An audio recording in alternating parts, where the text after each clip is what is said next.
you live each day of the week. Come on, let's talk about it. Let's talk about it. What you waiting for? Come and take a seat. Like and subscribe, this is where you wanna be. Cause you know we gon' talk about it. Let's talk about it. Get in here, we in here tonight. So get in here, we in here to vibe.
Hey, hey, hey, hey. Happy Saturday. Happy Saturday. Happy Saturday, everybody. Happy Saturday. Happy Saturday. Thumbs up in the chat if you can hear me. Happy Saturday, everybody. She said, yes, yes, yes, yes, yes. Let's go, let's go, let's go. Let's go, let's go, let's go. Hey, let's go, let's go, let's go. Let's go, let's go, let's go. Hey, y'all. Thumbs up in the chat if you can hear me. I see some thumbs up. I see some thumbs up. Y'all ain't gonna believe what I'm doing. I went to the doctor and I'm over here eating Girl Scout cookies, baby. So listen, I hope y'all have been enjoying your Saturday as much as me, even though, I'm sitting over here with an infection in my eye. I'm still doing good though. You know what I mean? I got some topics for y'all today. She said, I love me some Thin Mints. Me too, baby. I got some topics for y'all today, okay? Unfortunately, it's going to be two separate lives, okay? We're going to have a live where I'm going to bring y'all some content that I want to go over because, because I just do. And then we're going to have a messy live. So this live is not going to be long. This one's going to be under an hour. But then we're going to have a messy one. It's going to be about an hour and a half, okay? Y'all okay with that? Let me know if y'all okay with that. Let me know if y'all are okay with that. And I want to put them separate because, I just don't want to put all this information together. I don't want the drama mixed in with the content that I want to bring to you guys. She says, Amor, do you think you're allergic to the lashes? I don't necessarily think it's the lashes. I'm going to be honest with y'all. So, and don't do this, honey. Learn from me. Learn from me. I was trying to take the cheap way out because I called up to the lash place that I got my lashes. And I asked how much they charged to remove it. She said $50. I was like, $50 to remove lashes? That don't make any sense. I'll remove myself. So I asked a couple of people, how do you remove lashes? So they told me, y'all, I never do that again. I just paid a damn $50. When I tell you, I was putting Vaseline, baby oil, all types of shit on my eye or whatever, trying to remove these lashes. Just know that I damaged my eyes more than I helped them, okay? I should have went right on there to the professionals and let them take these lashes off because, I've never done it before. So anywho, that's my fault. So I would never do that again. I'm going to get lashes again, but I'm going to wait till my eyes heal because they both hurt. But girl, when I tell you I was trying to get them lashes off, oh Lord, anyway. She said that was the wrong thing to use them more. Who told you that? Child, I ain't even going to tell you, but it is the wrong thing for me. Now, it may have worked for them, but it definitely did not work for me, okay? So I have some goals set. If you guys, want to bless the sister, make some loud noise up in here, you guys can send me a coffee. I have the link pinned above. Or if you want to send me a super chat, y'all know I love super chat. I love them colors in my chat, baby. Y'all know I already love it, love it, love it, love it, love it, okay? She said that was a lesson learned, Amor. Absolutely, it was. It was definitely a lesson learned, and I would never do that again. I would just pay the damn $50 and go get my lashes. I'll get in a minute. Go get my lashes taken off professionally. You know what I mean? I've always been a person that allowed professionals to do what professionals do, but I was just trying to save $50. You hear me? I would never do that again, okay?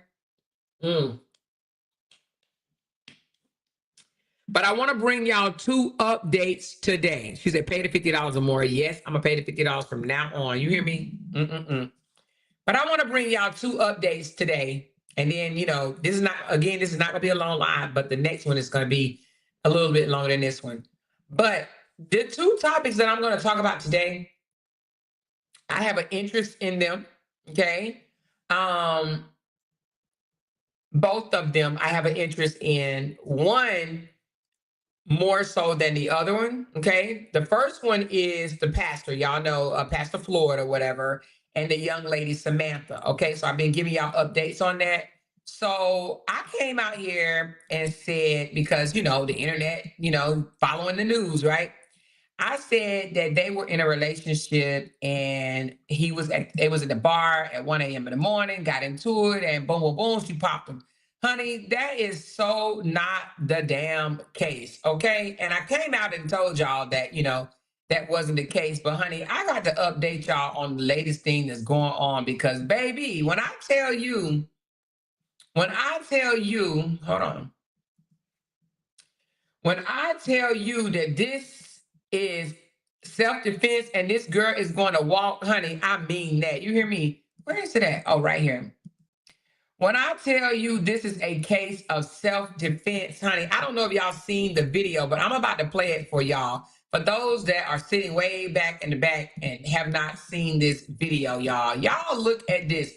This pastor, first of all, I got so much to say about this. Okay, let me put him on the screen. All right. We're going to play this video, and this video was released, I want to say yesterday or the day before, from Samantha's attorney, okay? Now, I love the way the attorneys are doing this because, baby, they are coming with all the damn receipts. You hear me? All the receipts, honey. They are not playing with this church that's out here saying that they want justice and they want this, they want it. Your pastor was playing. First of all, he was at a club at 1 a.m. in the morning, okay? Not with his wife, but at a club. Okay, that's his first no-no, all right? I ain't cutting this pastor no damn slack. And then after I seen this video, I even tripled down on I'm not saying I'm happy that he's passed away because no life is worth being happy about it being gone. But this pastor shouldn't have been where he was, shouldn't have been acting the way he was acting. He was the aggressor. He was mad, hurt, whatever the case may be, and he was just wrong. Listen, you got to be careful when walking up on a person. I'm going to play this video. When I heard this young lady warn him and say, don't be back now. Come on now, I'm going to back up. I'm going to back up. Don't walk up on me. Don't walk up on me. Come on now. Don't walk up on me. When I heard that, I'm like, why the hell did this girl spend 7 days in jail? Why the hell did this girl spend 7 days in jail waiting for bond? Why? But anyway, let me roll it. Let's go. Prominent leader in Memphis left plenty of people stunned, many asking,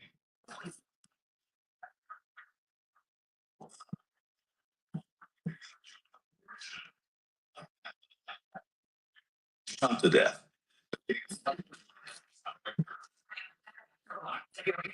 You did, you. I didn't do it. I did not my charge. The weight of the shower and the sensitivity to all in the strategy. But we also look at this in important parts of the story and not just so that they check their Johnson. Like they went around it, just shooting up Master Ricky Floyd outside not a right picture or child. Video captured what appears to be some of the final moments of the shows his head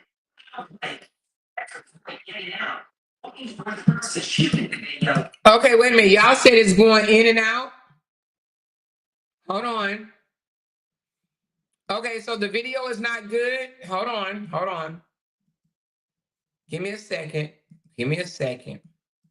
Let's take care of that. Let's take care of that.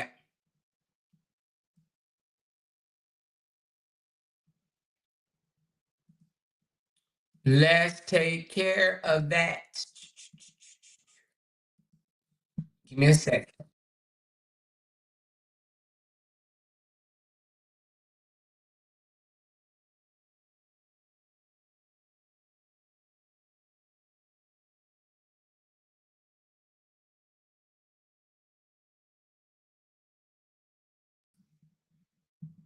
All right, tell me if you guys can hear it now. First at 5 on your news later, the shooting death of a beloved pastor and prominent leader in Memphis left plenty of people stunned, many asking, why would anyone kill Pastor Ricky Floyd? Well, tonight, only on News Channel 3, video showing a portion of what happened the night Pastor Floyd was shot to death. Good evening and thank you for joining us. I'm Greg Hurst. Hi, I'm Stephanie Skurlock. WREG has viewed the video provided to us by the attorneys of the woman charged with shooting Floyd. We have carefully considered the weight of what's shown and the sensitivity to all involved in this tragedy. But we also believe it's an important part of the story and one you deserve to see. Here's WREG investigator April Thompson. Plenty of speculation surrounding the shooting of Pastor Ricky Floyd outside Mama's Bar and Kitchen March 12th.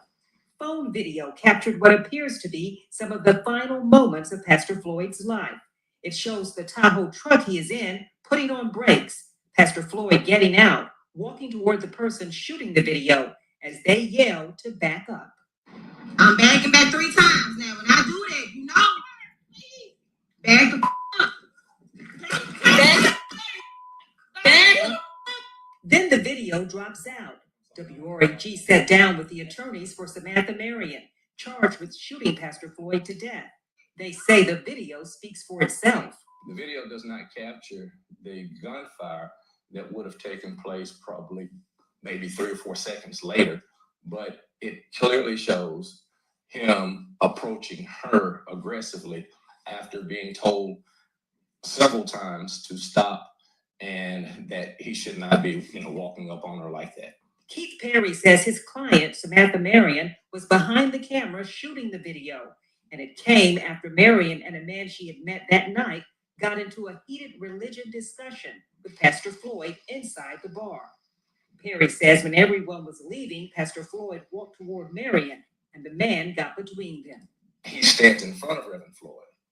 He's knocked to the ground by Reverend Floyd, and when he does, the back of his head hits the pavement, and he becomes a little stunned or dazed. Reverend Floyd then takes the telephone of Miss Marion, and he throws it to the ground, and he hurled a couple of insults or what have you, and then starts to walk off. That's when he says Samantha Marion picks up her phone and starts videoing the license plate of the truck, since she had never met Floyd before. That's where the video picks up. Whatever triggered him, he was upset with Mrs. Marion. He fought through 2 individuals to get to her, and watching him storm from the vehicle and approach her, it was clear that his intentions was definitely not to give her a hug and say, hey, let's work this out. But he had aggression in his heart and in his mind.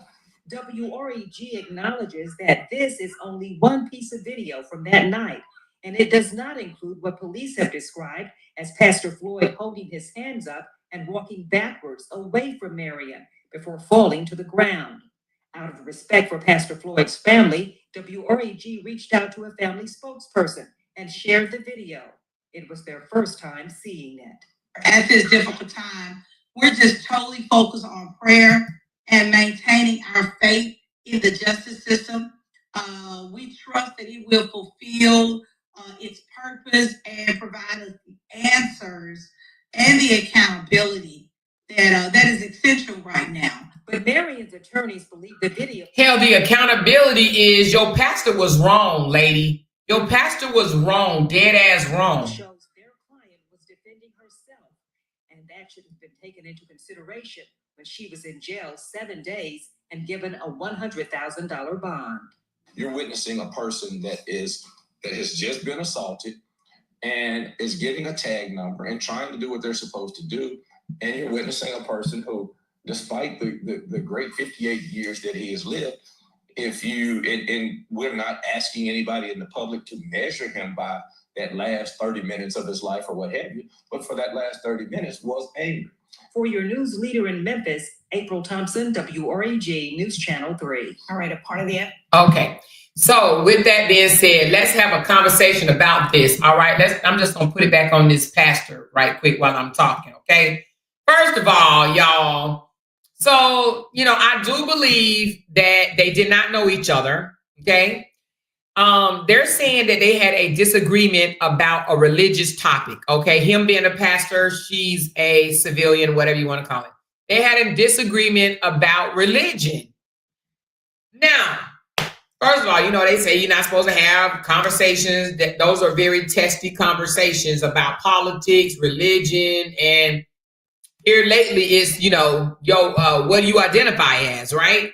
Those are very sensitive conversations, and some people do not know how to take them well, okay? Nevertheless, this pastor was caught on videotape throwing her phone, a woman that he did not know. This is at 1:14 in the morning at a kitchen, bar, and club or whatever, right? Pub, whatever you want to call it, right? Throwing her phone, 1:14 in the morning, and then throwing beer. Now, it didn't say he threw beer on her. It said he threw beer, threw a beer can, okay? Then now they're outside of the mom and pop pub or whatever, club, I'm going to say club, the bar. And she tries to get his license tag because, he had already assaulted, which we didn't even know this. He assaulted a guy that was with her, threw the guy down to the ground. Did y'all hear that? He threw a guy down to the ground. He was about that life, y'all. He about that life. But that wasn't good enough for him. He starts to drive off, comes back, and start walking toward her. She says, "You walking up on me now. Come on now. I'm backing up now. I'm backing up. Now you walking up on me. Don't do it. Don't do it." She warned him. And he kept walking toward her or whatever the case may be, and she fired. Now, this video right here changed everything, okay? I mean, everything. You don't know what a person's going to do. You don't know if he was going to put his hands around her neck.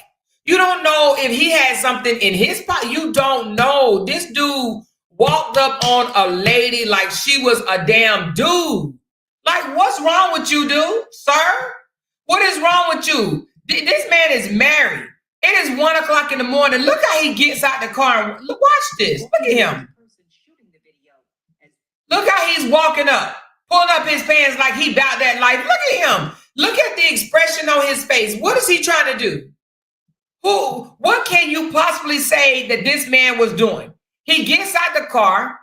He adjusts his pants. We don't even want to talk about, why his pants down or why his pants needs to be adjusted. What is he sagging? He gets out the car. He adjusts his pants. He's walking toward her. Now look, now I ain't trying to be funny, but the pants look like they unbuttoned or something. Hold on. Let's look at him again because he looked raggedy. Look. His pants look like they look like his flyer open right there, doesn't it? His pants. Anyway, I don't even know if that's important for the case, but his pants look like his fly may be open. So I don't know, but they haven't mentioned that, so I'm not going to mention that. But he comes out the car, he walks up to her, and she's talking to him as he's walking toward her. She's saying, "Back up now. Don't come up to me now. No. The camera is in his face. See, he's so used to being in the pulpit, you guys. Men like this, right? They get so praised and stuff like that. Probably don't have to be held accountable for shit or whatever because they the pastor. They get so reverenced by their church members. You know what I'm saying? Like they're all that. They're God themselves. They don't think that they should just stop when someone tells them to stop. Okay? His behavior cost him his life, y'all. Look at his face. Look how angry this man looked on his face. This is supposed to be a pastor. This is supposed to be a leader right here. Look how angry he got. Now, I don't even know what was said in the bar, like what the conversation was all about. But why is he walking up to a woman this mad? You can't tell me, allegedly, okay, that the look on his face and he's walking up to a woman that he don't know. You can only imagine what he says and do to the woman that he does know, and that is his wife. That's the one that he lives with. And that's probably why his wife don't care or not bothered by him being out at 1 o'clock in the morning. Look at his face. Look at his anger in his face. He walks up. He's continuing to walk. Look at his eyes. Despite this lady saying, "Back up now, back up." Then here comes the tussle. Now, I don't know if he grabbed her phone at this moment. I don't know what happened. But what we do know is his life was over. Okay? So as of right now, they are the lawyers are standing firm with saying that this man was the aggressor and that it is self-defense from Samantha, okay? So what do y'all think? What do y'all think? Now that we've seen this video, she's not his mistress, okay? They're not in a relationship. They knew each other every bit of 45 minutes at that bar. 45 minutes of engagement, talking back and forth. He probably told her he was a pastor, and she probably said, if you're a pastor, why are you in a club? Okay? She probably asked him, well, if you're a pastor, why are you here? Why are you in the club? At 1 o'clock in the morning, okay? She said, did he show a weapon? Not that we have heard. No, we have not heard that he had a weapon at all. Okay, but stand your ground is you have to be in fear, reasonable fear that harm is about to come to you. Now, I know we're not lawyers, we're not the judge, but if you saw this and if you were sitting on the jury, what would you do? What would you say? Just this video alone.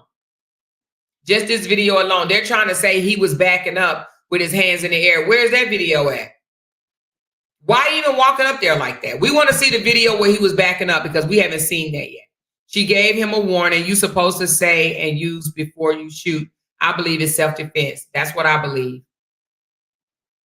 All right. Does anybody in there say, no, she's wrong. She shouldn't have shot him? Because what would you do? You are a woman. Sometimes, you know, let's just say she would have reached out and punched him or whatever the case may be. Is her punch going to do anything to a man? She was protecting herself. Absolutely, Tiffany. So anyway, I wanted to bring you guys this update because to be honest with you, you know, the church is upset. The community is upset. They want justice. We want justice. We want justice. Well, guess what? I don't think they're going to get it in this one. What a justice is, maybe he shouldn't have done what he did. Okay. The justice is your pastor wasn't right. Okay, the justice is your pastor got some anger issues or has some anger issues that he should have went to counseling for, right? Your pastor was in the wrong place at the wrong time. Your pastor should have been at home with his wife at 1:14 in the morning, at least in the house, okay? Your pastor, why is he out? Okay, your pastor, you need to go look for another one at this point, all right? So anyway, I want to bring y'all that. This video right here says a lot. And in my opinion, I believe that it was absolutely self-defense. She said, I think it was self-defense. Reason being, she warned him more than once. In my self-defense training class for CCW, we were taught to warn 2 to 3 times before firing. And as she did, let's go back to her. Her saying, I'm backing back 3 times now. When I do that, back up. I even hear somebody saying, sir, please. They're begging this man. Did y'all hear that? Sir, please. Let's go back. Let's go back. Sir, please. Sir, please. Hold on. Hold on. Sir, please. I'm backing back 3 times now. When I do that, back up. Then they say, don't touch. Don't touch. You know, so, you know, listen. They were begging this man. Don't do it. Don't do it. Sir, please. They begging this aggressor. He is an aggressor. I'm backing back 3 times now. When I do that, back up.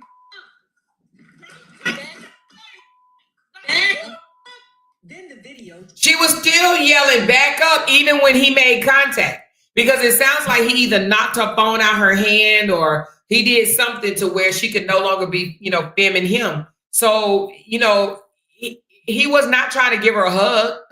Do anybody think he was trying to give her a Christian hug, a religious hug? I'm backing back 3 times now. When I do that, back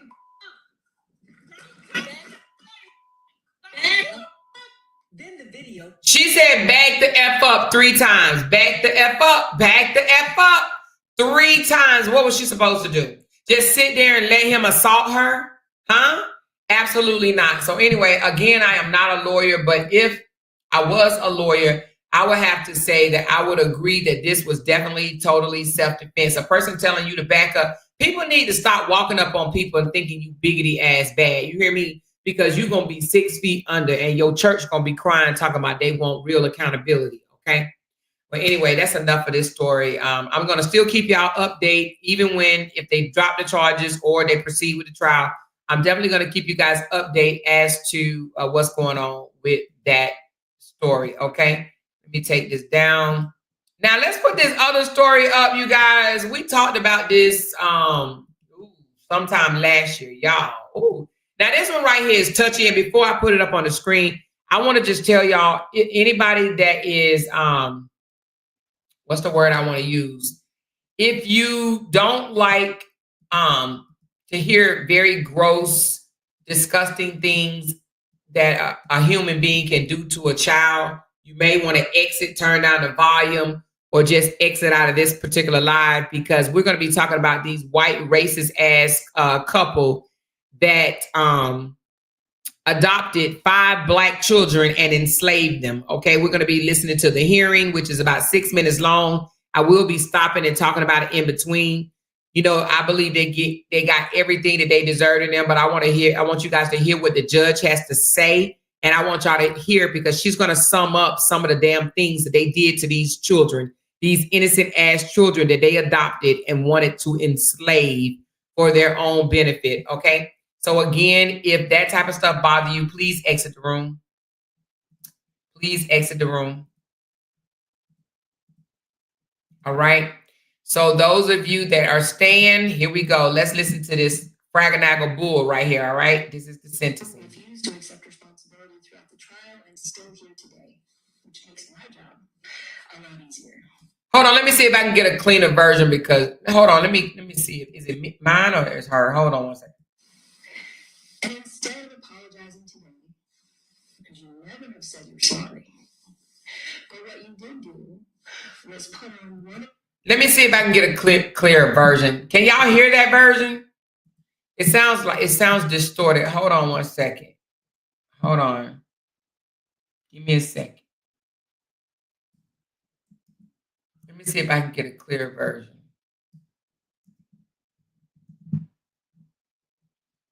The sentencing. Hold on.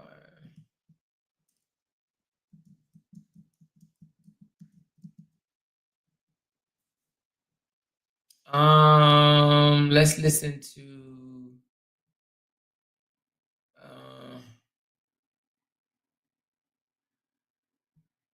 Hold on. Let me just try to get a cleaner version that I can actually play. This might be a better version. All right, hold on. We'll listen to Rashad, Dr. Rashad. He does good commentary. Hundreds of years. That is the sentence for 2 parents who adopted Black children and decided to enslave them. Put up the picture full mask. We've been bringing you this story since day one, providing the updates as they come. West Virginia judge admonishes. Thank you, keeping it real. Donald Lance and Gina Whitefeather, who kept their adopted Black children as slaves, gives them the maximum sentence for doing so. Lance, 65, was sentenced Wednesday to a maximum of 160 years behind bars and will not be eligible for parole until he's 101 years old. The 63-year-old Whitefeather, who received a maximum of 215 years, will also have to live in prison, not eligible for parole until she's 112. If she makes, the couple will also be required to pay a restitution of $280,000 each. But at least they will have access to a working toilet, a luxury not afforded to their 2 oldest adopted children. They will also receive blankets, which they refuse to provide their oldest daughter and son, forced to spend their nights inside a cold, drafty barn. Now, if you remember in the initial reporting of the story, the law enforcement personnel who found the children locked inside of a barn, and it was locked from the outside, okay? They had no blanket, they had no toilet, and it was cold. The irony is, even with this sentence, they are going to live in conditions much better than the black children they adopted. Put it up full mass. The judge, before issuing her sentence, listened to impact statements written by 4 of the children and read in court by prosecutors. The oldest girl, now 18, addressed her adopted mother directly, telling White Feather, quote, "I'll never understand how you can sleep at night. I want you to know that you are a monster," end quote. The couple were found guilty in late January of more than 31 counts, including child neglect and human trafficking, among other charges, following 12 days of shocking testimony about the horrors endured by their adopted kids. White Feather and Lance were arrested October 2023 in their home near Charleston, West Virginia, after a neighbor spotted him locking the couple's 2 oldest children into the barn. I'm going to take you back to a reminder of what happened. All right. So deputies responding to the neighbor's 911 call required a sledgehammer to break into the facility, where they found the 16-year-old girl and the 14-year-old child, boy, reeking of body odor with sores on their feet. They slept on a concrete floor, no bedding, and shared a bucket as a toilet. Inside the main house, a 9-year-old girl was found alone crying in a loft with no guardrail, according to prosecutors. The couple adopted the victims, 5 black children, all siblings, while living in Minnesota. The white couple took the kids with them to Washington State in 2018, before settling in West Virginia in May of 2023, when the children ranged in age from 5 to 16. The siblings proved to be quite lucrative for White Feather and Lance. A financial intelligence analyst who reviewed the couple's bank statement testified they pocketed $318,000 in child assistance from the state of Minnesota alone. The eldest sibling told jurors the children were made to stand in their rooms for hours, quote, "to prevent us from falling asleep." They also were ordered to keep their hands on their heads, and if they didn't, White Feather would douse them with pepper spray, the teen testified.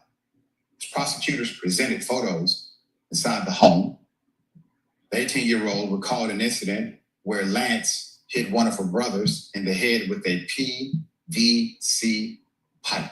Damn.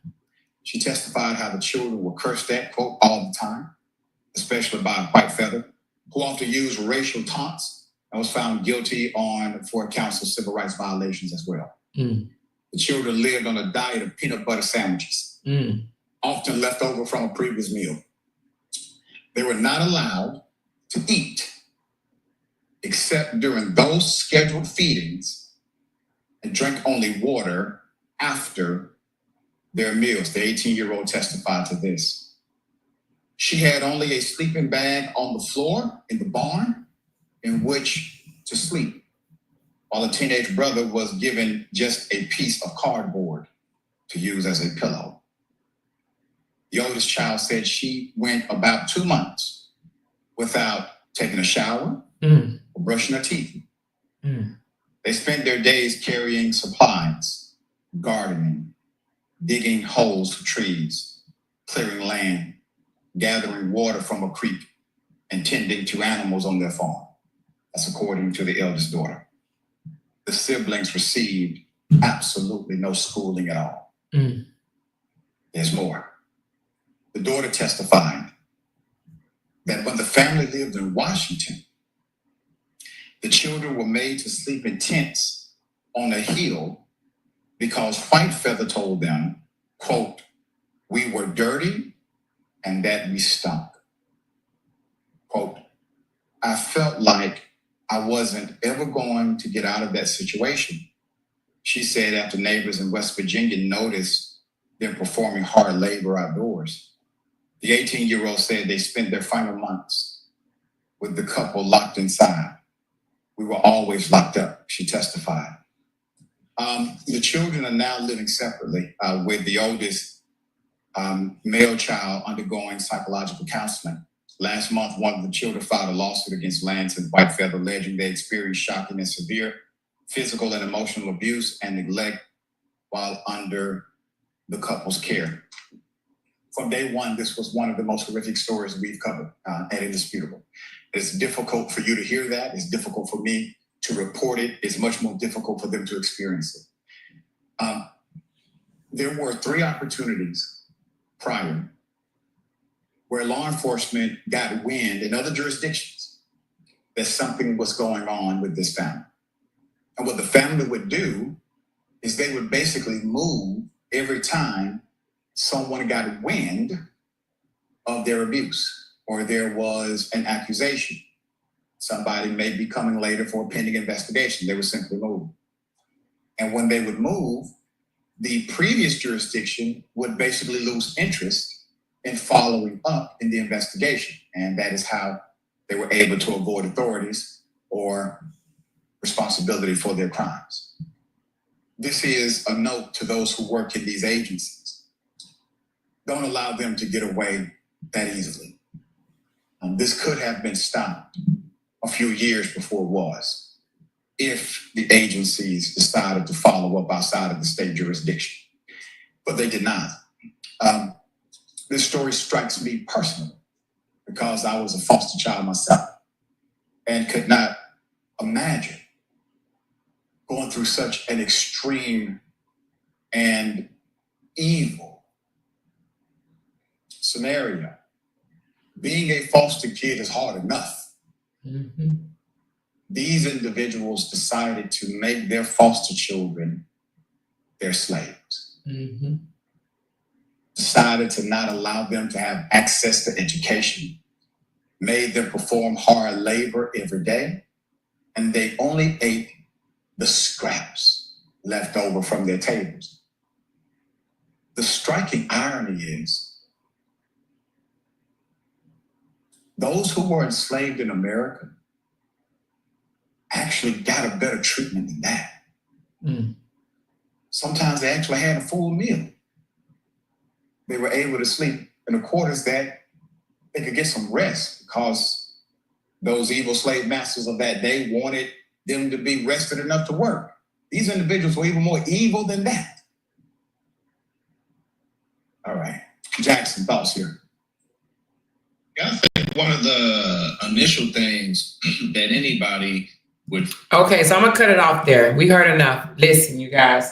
I know this is very touchy, and I love Dr. Richie's commentary because you could definitely tell he's a passionate person. So he was a perfect person to actually tell this story.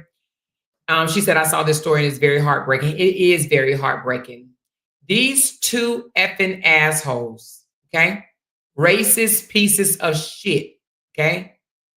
Literally thought that they can get away with enslaving Black children for their own benefit. Now, I'm going to show you the house that they, and I put it up once before. Hold on one second.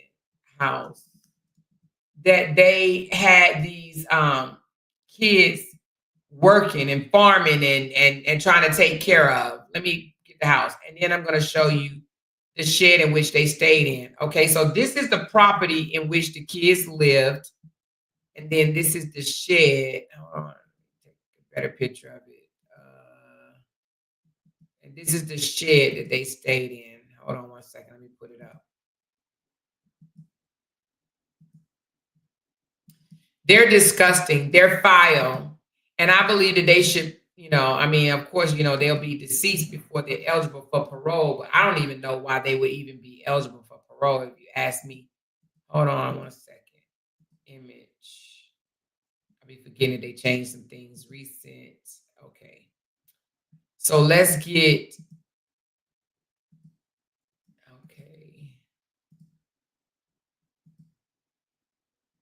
This is one of the houses that they are that they lived in and they had to work on. Okay, This is the house.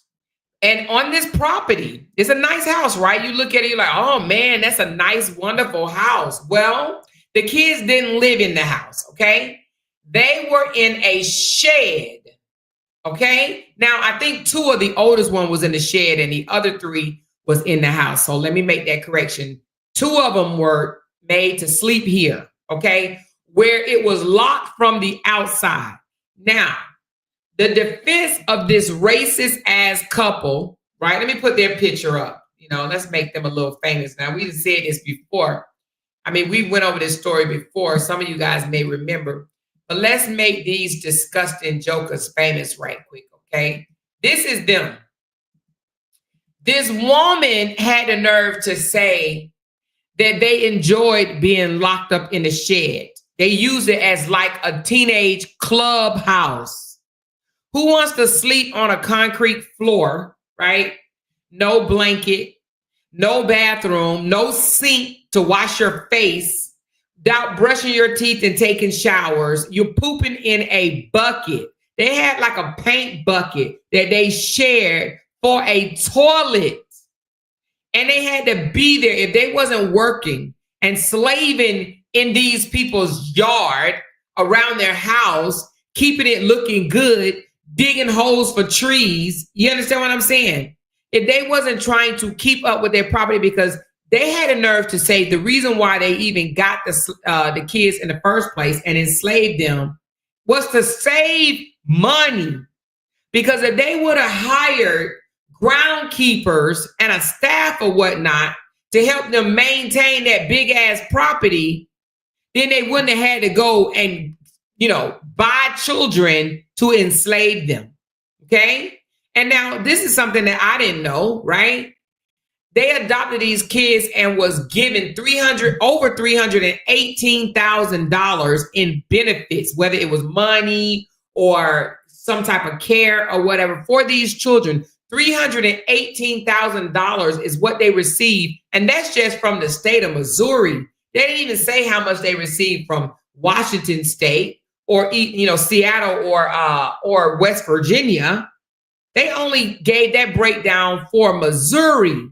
Missouri, they received over $300,000 for adopting 5 Black siblings just to treat them like animals, worse than animals. Animals get treated better than that. You won't even lock your animal up in a shed back behind your house and only feed your animal peanut butter sandwiches and give your animal a bucket to poop in or whatever and have to sit in that locked up shed around that poop, smelling that poop. No sink, no bed, no toilet, no TV, nothing, none of that. This was their home for the 2 oldest kids. And she had the nerve to bring her little lying mouth into the courts and say that was their clubhouse. They liked being there. They wanted to be there. They enjoyed it. What? And when they were in another house, I think she said the one in Seattle or Missouri or whichever one it was, they used to have to sleep on the hill. In a tent on the hill is where they had to sleep. Yeah, disgusting, filthy, horrible. Let me show you inside the shed that they were in, okay? This is inside the shed. Let me grab that picture right quick. No. Oh, it won't let me. Oh, hold on. Let me, well, let me do it like this. It's a video. Is it a video? Why won't let me get it? Hold on.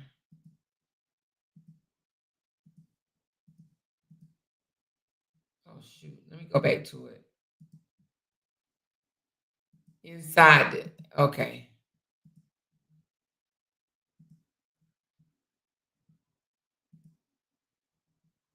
Oh, it said I got to take this down and put this one up. Okay, I'm learning, y'all. Look at this. Look at this is surveillance inside the barn. The shed, barn, whatever you want to call it. Hold on. This is an ad. It's going away after 2 seconds.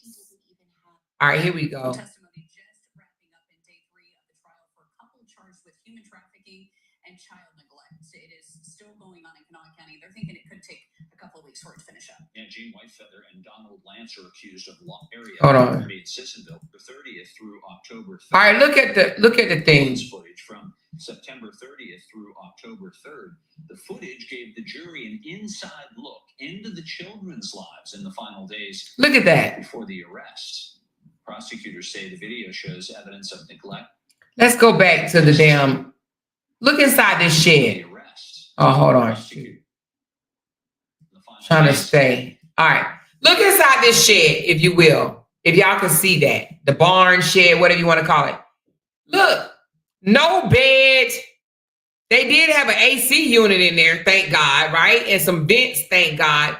But no bed, and they had to sleep on the floor. No real bathroom. They pooped in a bucket. That is where they slept, and she had the nerve to come on and say they enjoyed staying there. Let's continue to see what this video brings. Prosecutors say the video shows evidence of neglect and poor sleeping conditions. The defense questioned the lack of video shown from other hours, though, of those days. It's possible in that 2 times as much we didn't get to see that they brushed their teeth, right? I can't remember either. And it's possible that they went up to the house to have dinner with Mr. Lance and Miss Whitefeather. Is that correct? It's possible. Do you hear this defense attorney trying to say it's possible that they had an opportunity to go up to the main house and have dinner with the couple, correct? Like what? What? Literally said it's possible that they had an opportunity to go up and have dinner in the main house. Like what? How do you even defend something like this? Prosecutors said that in response, that a possible explanation for the hours not shown in the videos in court is the stillness of the kids in the rooms during those times. The trial will resume tomorrow at 8. Anyway, I can't even understand how a person could defend that. Look at these monsters again. Look at these freaking monsters. Because they did not want to pay for groundkeepers. I want y'all to remember this, okay? She said, can you make it louder? Oh, y'all couldn't hear it? Let me see. I don't know what I could have done to make it louder. But maybe if I would have got it off of YouTube. Hold on. But anyway, let me see if I can get it off of YouTube. These are disgusting ass people. They made me sick. I mean, literally made me sick. I don't like people like this at all. The human trafficking, child abuse, and forced labor trial for a Sissonville couple, Jeannie Whitefeather and Donald Lance, continues now tomorrow. But since there's no court today, Anna Saunders, who's been covering this for us. Look. It's been 4 days of emotional testimony and hard-to-watch evidence, all leading up to one of the victims, the oldest child, taking the stand on Friday as she detailed years of abuse from Whitefeather. Oh, my goodness. Look at this.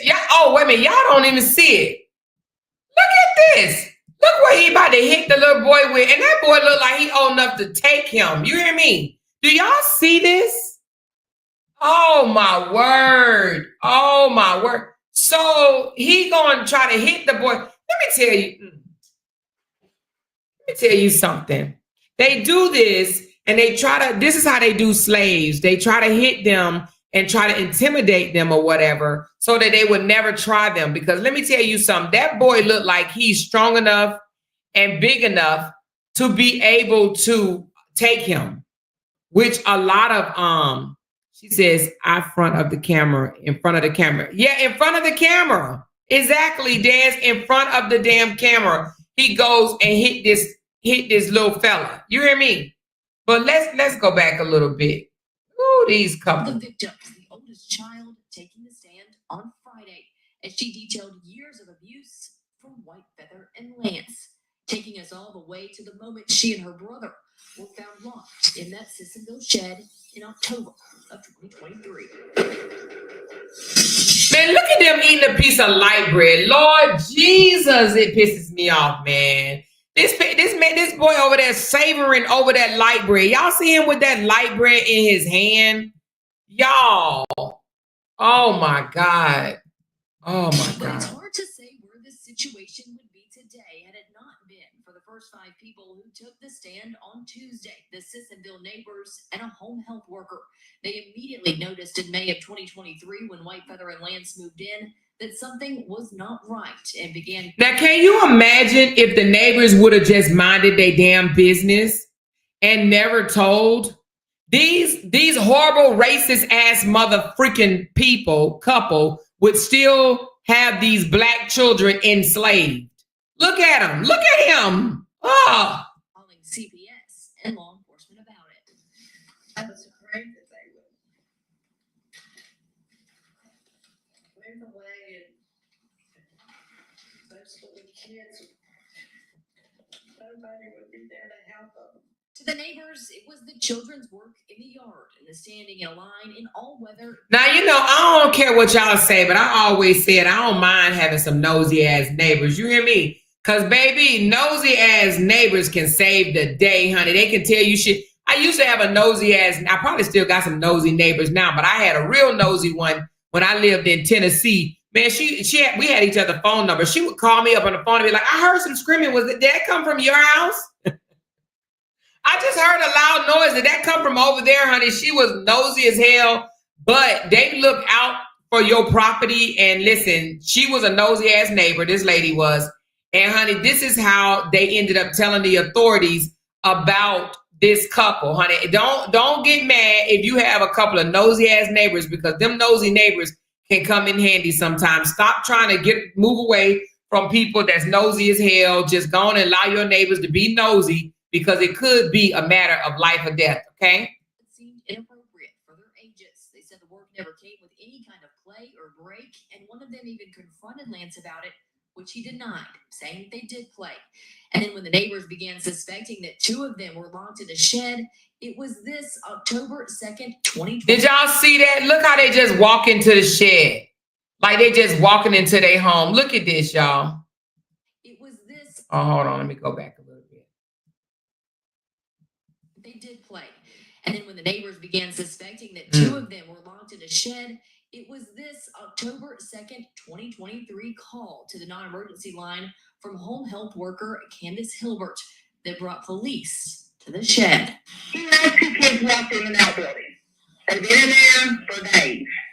And then the jury heard from police officers involved, from the deputy who did the initial check and helped break down the locked shed door to lead investigator Lieutenant Anna Pyle with the Kanawha County Sheriff's Office, who walked us through 5 days of camera footage of the children. Lance and White Feather kept. Oh my Lord Jesus. Woo, Lord, honey. Child. Hey, let me say this to y'all right quick. For those that are very, very interested in this story, if y'all want me to do a deep dive, I could do a separate members only live or something like that and do a deep dive into this whole entire story, like break it all the way down, not just updates. If your stomach can handle it, let me know in the chat. You know, if I get like 20 people that say, yeah, do a deep dive, I would do a deep dive and we would go to the story from the beginning to the damn end. I'm talking about all of it, court case, everything. Now, it will take a while, but it'll be separate from my regular commentary. But I will do a deep dive into this whole story, so it won't just be updates, okay? So if I get about 20 to 30 people that say that they're interested, I will do it, okay? I'm not here to try to hurt nobody's feelings or leave anybody with any type of emotional scars. But, I mean, I wouldn't mind doing it myself. But if y'all want me to do it, I will. Y'all are my supporters, and I work for y'all, okay? All right, let's just look at the footage of these kids in the cold, just standing there. Oh my God. Let's go back a little bit. This is crazy. Y'all know I was adopted and I lived in an abusive area, but not like this. But I was abused as a child, but not like this, but I was nevertheless. So this type of stuff is near and dear to my heart, and I can't stand shit like this. You understand what I'm saying? I can't stand shit like this, but I could talk about it, but I can't stand it. You know what I mean? 5 days of camera footage of the children. Lance and White Feather kept motion-activated Arlo cameras on the children, one in the shed on the 14-year-old boy and 16-year-old girl, and one in a room upstairs with no bed, only a tarp floor that stayed on the 9-year-old girl and 11-year-old boy. The video showed a daily routine of waking up early and being forced to stand with hands on head, unable to change or shower, receiving only peanut butter sandwiches to eat before going back to bed on the floor. In the shed, the teens used a camper toilet, holding a sheet up for each other to shield the other from the camera. Lieutenant Piles said she first began hearing. They are using it. Listen, they got to shield each other in order to use the bathroom. He's using the bathroom and she's holding a sheet up to shield him so, you know, he won't be embarrassed or, you know what I'm saying? Oh, my. About this in August before the shed discovery, but testified could never quite get a hold of a CPS worker to follow up. There was a contact made with a worker once. There was no further contact to coordinate going and making a visit to the residence together. The jury saw days of video the Arlo camera saved, including the moments deputies busted in the door on the shed on October 2nd. The children were turned over to Child Protective Services, and when Lance and Whitefeather got back with 2 of the children that night, they were later arrested. But that was just the beginning of their charges and the investigation. On Friday, the jury... They did a whole trial, y'all, trying to pretend that they was effing innocent. With all this footage, they should have just said, you know what, I'm guilty as charged. But they literally took the courts through the bullshit of trying to prove their guiltiness. Had an inside look at Whitefeather's cell phone. This included text messages between she and Lance where they referred... It says, tell your boys, knock it off, or me and spray bottle is coming up. Oh, my goodness. To the kids as monkeys and pigs. I made a big noise in there when I knocked. Sorry, but he deserved it. Oh, wow. Often Lance would describe a physical punishment where he said he, quote, knocked one of them. We saw one text where Lance said, quote, somebody didn't say thank you, and his sandwiches disappeared. You heard that? Somebody didn't say thank you, so his sandwiches disappeared because he didn't say thank you, so she took away his food. We also saw more video from Whitefeather's phone from their time in Washington. Now, mind you, all of these 5 siblings, all of these children are siblings. They are all biological siblings, and they literally had to watch each other endure this bullshit because they was adopted out, all 5 of them. And it makes me think about when I was adopted. Well, you know, I'll have to tell y'all, but it was really 6 of us, but only 4 of us got adopted. And the reason why it took so long for us to get adopted because they said they wanted us to stay together. And this was probably the same thing in this situation. They probably told them, you got to take all 5 or none at all. And they probably looked like, oh, we can use those 5. Ain't nobody else going to take them. Who's going to want 5 black children, right? So we'll use those 5, but we're going to get our money worth out of them. They're going to work for us. You know what I'm saying? What the freak? And then also showed yelling and physical abuse from Lance. A finance expert from the West Virginia Fusion Center, Alyssa Ledbetter, also took the stand on Friday. She broke down the adoption payments Whitefeather and Lance received from Minnesota. She said in total, what they analyzed from 2019 to 2023, the 2 received about $318,000 in adoption support payments. See, I didn't even know you get adoption support payments. It made me want to go and dissect my own motherfucking adoption because I didn't know you get paid to adopt kids. What? Woo! She testified this didn't tell the whole story. The assistance began in June 2018, and I only have... That's not my computer. That's her. Her voice is... the computer on her side is messed up. From June 2019 to 2023, so altogether we're missing about 18 months. All of this leading up to the most harrowing testimony so far on Friday afternoon from someone who lived it. We were not allowed to film or record the victims who will testify in this case, but we're in the room as the teen girl, now 18, but 16 at the time, shared what her life was like both in Washington State and in Sissonville. She said life progressively got worse with Whitefeather and... Look at the pole in his hand, the PVC pole, pole in his hand. Look at him, where he's about to beat the black boy with the pole. You already giving him peanut butter sandwiches, have him sleeping on the damn floor, pissing and shitting in a bucket, and now you're going to put your hands on him? You going to hit him with something? Really? Is that what you're going to do? Man, I hope they tear their asses up in prison. You hear me? I hope they tear their asses up. Lance, once they Washington in 2019.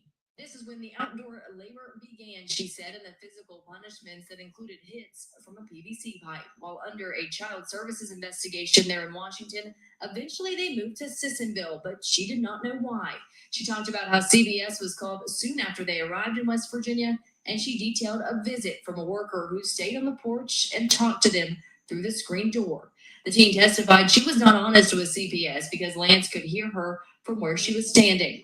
Eventually, she and her teen brother, who has several mental health disorders, were locked in a shed in August of 2023. So they have mental health disorders, and that's why they locked them outside in a shed. Oh, then my. she went without a shower for 2 months and never changed clothes. She went from sleeping on a mattress to the floor with a sleeping bag. Her brother slept on the concrete floor with only cardboard at his head.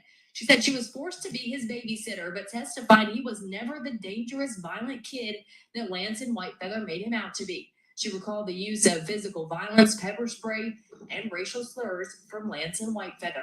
She recalled also being scared when police arrived at the shed, worried that she would say something to upset Whitefeather. Some of her more emotional moments came during cross-examination by White. You heard her saying no, no, no, like to the camera, because she was afraid of the police coming because she thought that she was going to upset the parents, these mother suckers, right? So she was scared to see the cops saying, no, no, no, no. Did y'all see that? Let's go back. She was scared. She didn't even want them to come because she thought she would get in trouble. From Lance and Whitefeather. She recalled also being scared when police arrived at the shed, worried that she would say something to upset Whitefeather. Some of her more emotional moments came during cross-examination by Whitefeather's attorney, Mark Lance. At one point, he referred to Whitefeather as her mother, and she quickly corrected him. He questioned why some of her interviews before this contradicted what she said on the stand, but when Tuck asked her why she felt comfortable telling the truth now, she said, because I know I won't have to go back to that. Tomorrow morning, court is expected to get going around 8:30. And she had a nerve to be smiling in court. More of the children are set to testify, and then it will be the defense's turn to present their cases. Live in the studio. Woo, Lord. Anyway, look at these evil. They received over 300 and something thousand years collectively. She got 200 plus years, and he got 100 and something plus years of sentencing. They were sentenced to over 300 years collectively. Okay. Yeah. This is in the United States. This just happened. What? The trial was 2 months ago. So this just happened, you guys. This is in the United States. People are adopting children, Black children, and enslaving them. Make it make sense. Make it make sense. She said West Virginia is very racist. But guess what? It wasn't just West Virginia. These jokers started off in Minnesota, then went to Seattle, Washington, and then to West Virginia. And they probably went to West Virginia not thinking that anybody that's there would have saw it and told on them. Okay? They probably went there like, oh, you know what? No, they're just going to turn a blind eye. No one is going to tell. Well, guess what? A nosy neighbor told. A nosy neighbor came forward and called the authorities and said, the kids don't play. They be outside. They don't be playing. We don't never see it's 5 kids there. They should be, if you got 5 kids, your kids should not be trapped up in a house all damn day long, unless it's like raining and, you know, bad weather out, right? She said started here in the state of Minnesota. Yes, it was in Minnesota or Missouri. I think, did I say Missouri? Maybe I meant Minnesota. Sorry. I thought it's either Missouri or Minnesota. But they wasn't playing. The kids just worked. They don't play, you know? In the summertime, springtime, fall time, when the weather is good, you see kids playing, whether it's kickball, football, wrestling, doing something, cartwheels, racing, running, something, wilding around in the dirt grass. Kids play. They play. But the fact that these kids was not playing, they're like, wait a minute. And then they said that they confronted the dad and said, why these kids don't play? And then the dad said they do play. They don't. And she gonna say, oh, he didn't say thank you, so I'm gonna take the sandwich away. Really? She said, I recorded this trial, followed it from day one, overworked, underpaid, and no oversight is why it's a national crisis. This is why Nazara Harris was killed. Her body still hasn't been found. Like I said, if you guys want me to do a deep dive in this, I will. Like, we can go from day one to day two of testimonies in the court and bring out all the evidence, and y'all will know how evil these people are amongst us in this world.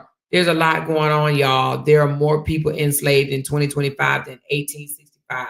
Damn. And that's just damn crazy to even think of this shit happening. You never know. You might be living next door to someone that has kids. Well, you know, hopefully not, but you know what I'm saying.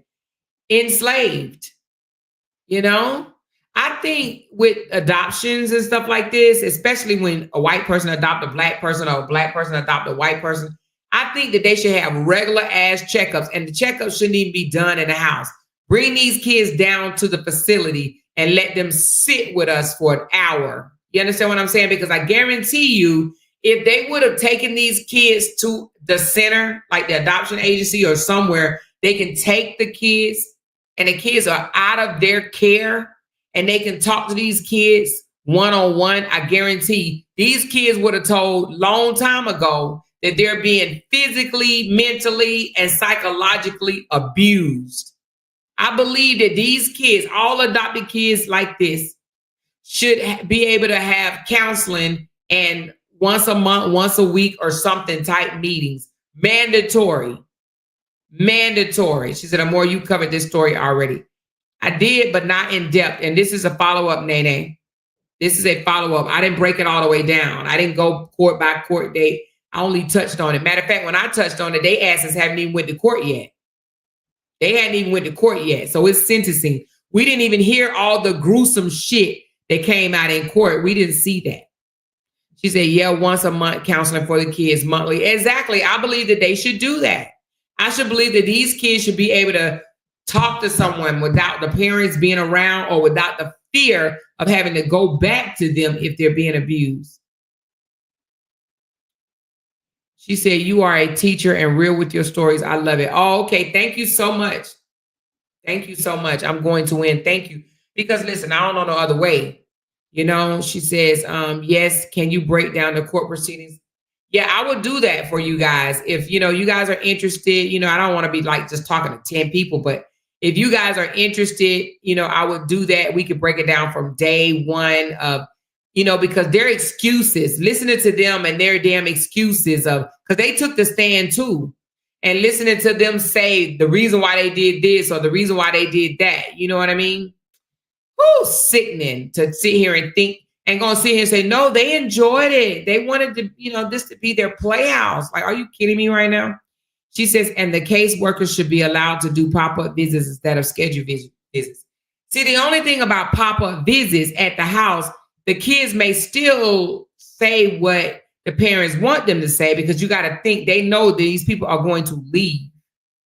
They know the caseworkers are going to leave and they're going to be there. So they might be fear of being beat, starved, or whatever the case may be. That's why I said I believe that the parents should have to drop them off and allow the kids to be at a center for like an hour or 2 hours of, you know, some type of follow-up conversations or whatnot, meetings.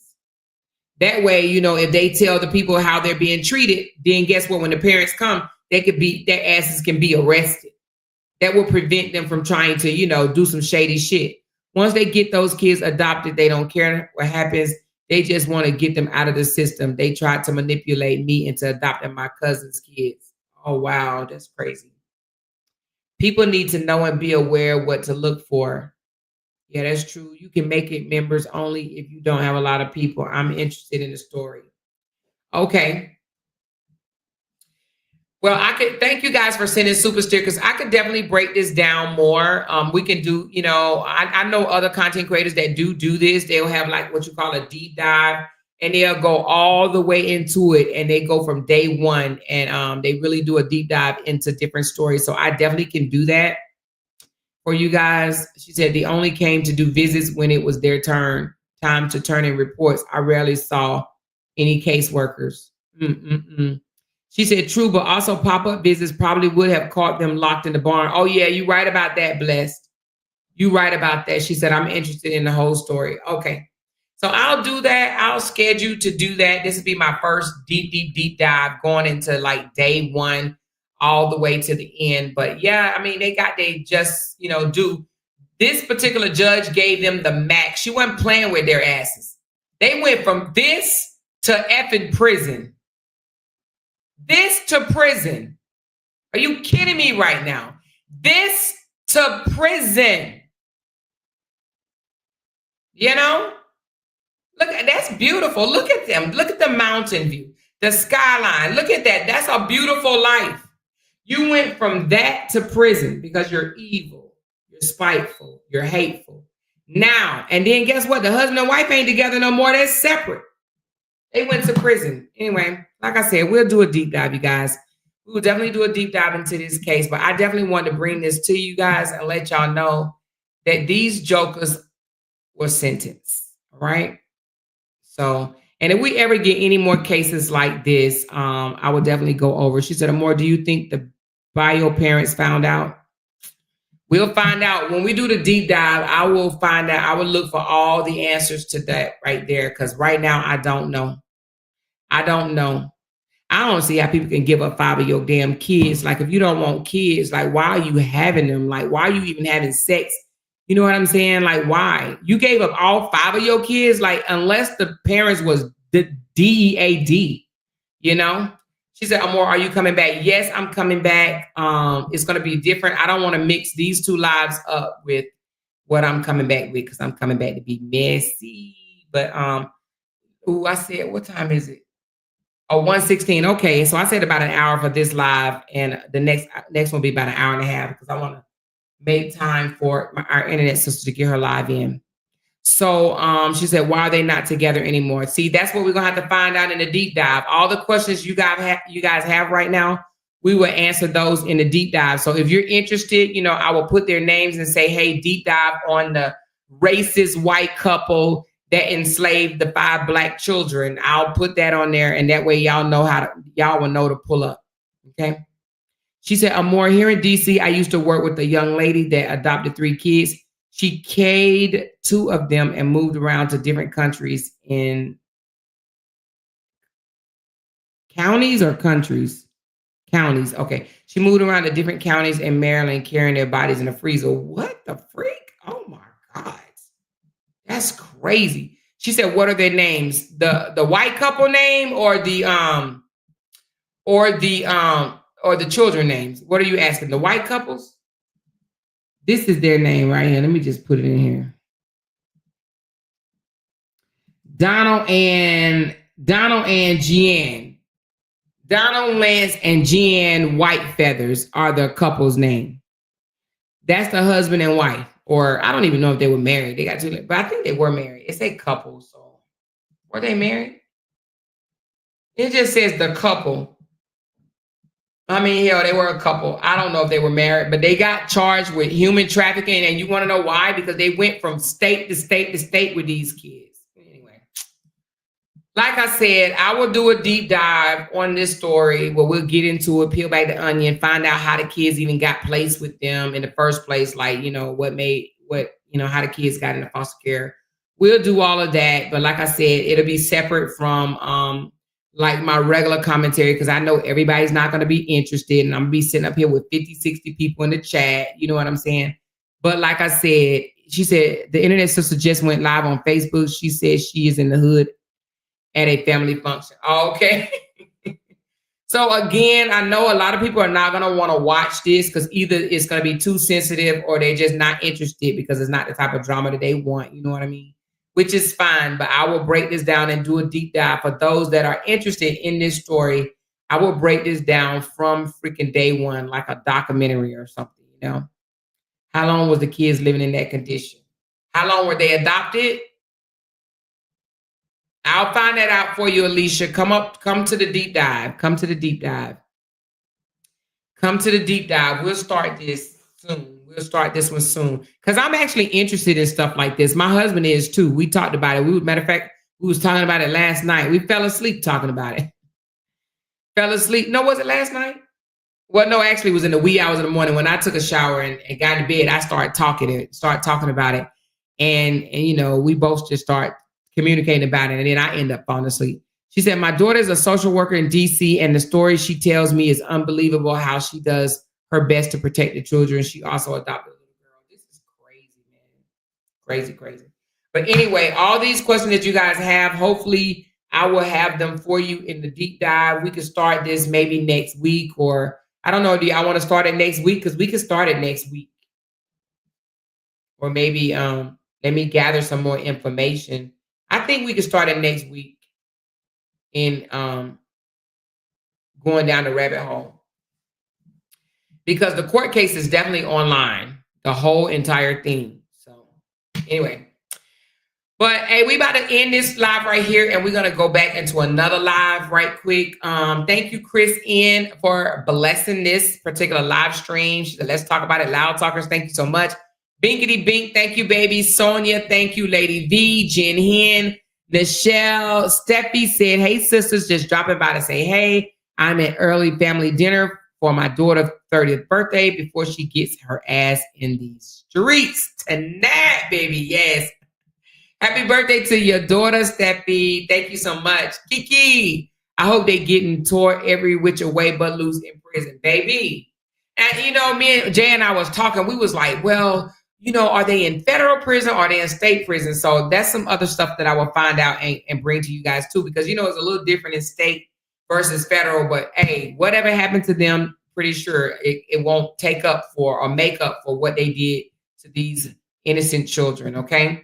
Thank you, Kiki. Break room. Hey, baby. Hey, more sweetie. This is sad, but very intriguing. Yes, it is sad, break room. Because, you know, some people don't have kids and then they give kids to monsters. You know what I'm saying? They give kids to these monsters that have ill intentions. Their intentions from the start, and they said it. It was to help them with their damn big ass land. Like, who does that? You know what I'm saying? Or to help them with, you know, their household shit. You know, they wanted for freaking slaves, you know? They hired them, or not hired them, they adopted them for that intent only. You know what I'm saying? They didn't love these kids not one bit.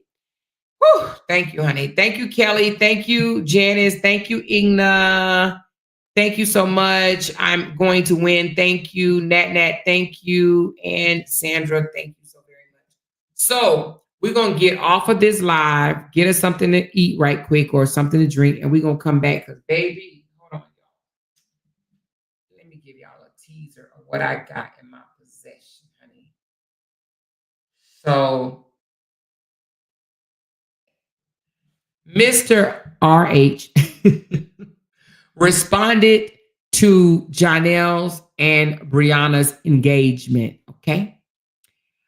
I will tell you what he said after our break, all right? So make sure y'all pull back up, and we are going to talk about his response to the engagement of his ex and her new man, all right? So y'all make sure y'all come back. Matter of fact, let me do this right quick. I'm going to do the live. Hold on.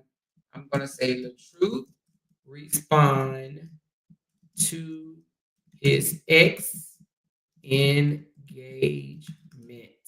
announcement. Okay. So I am going to, I'm setting it up right now. What time is it? It's 7:05. So I will be back at 7:30. All right. Is that enough time? 7:30. Let me just pick a thumbnail. Let me see what thumbnail I want. It's making me put a thumbnail up there. So let me just find one. I may change it later, but I'm just going to put a thumbnail just for the now. Oops, not that one. Not that thumbnail. That would be messy. Hold on. Let me get a thumbnail.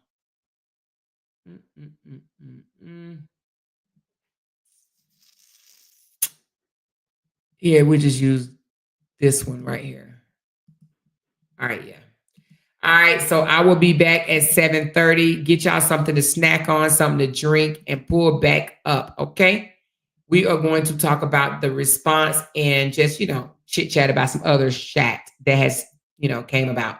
Love y'all. Hit that thumbs up button, share this live, and I'm going to talk to y'all in about 20-something more minutes, okay? Talk to y'all later. Bye. Because they can't make $1 without mentioning down one of our names. She kept talking about that family. Hoes over there. She kept talking about that family. She kept talking about that family. She kept talking about that family. She kept talking about that family. That family. She kept talking about that family. Talking about that family. These motherfuckers don't be wanting to listen on them. Because they can't make $1 without mentioning down one of our names.